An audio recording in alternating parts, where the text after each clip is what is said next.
Hi guys, for today's video is magluluto ako na. So naglagay na ako dyan ng bawang, siling green, sibuyas. Para pampabango din. Next ko na yung isda na mackerel. So, yan. Wala po kasing ibang fresh na isda. Yan lang yung kilala kong isda dito sa ref ng bilihan namin ng groceries. Siyempre, ilalagay ko na rin po yung mga natirang mga mga pampabango or panakot or lamas. Tapos maglagay ko na 3 siling labuyo.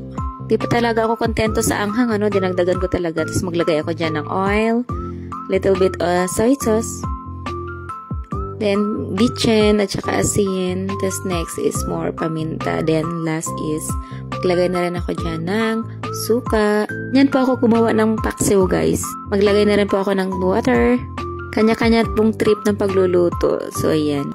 Itong suka ito, konti po nilagay ko kasi Hungarian vinegar po yan. Napaka-asim po niyan guys. Luto na rin pala ako ng dinengdeng or bulanglang na may pritong isda. Okra lang at talong ang kilala kong gulay dyan. Ewan ko ba sa dahon yan. Hindi ko naman alam yun kung anong pangalan nun. Basta may gulay Hindi kasi kagaya sa Pinas na napakaraming pagpipili ang gulay guys.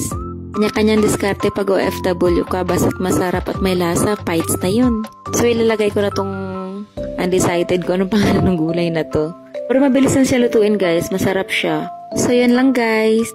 Bisaya style po itong pagkaluto na to. So kung natakam kayo, comment down below. Thank you for watching. Bye-bye!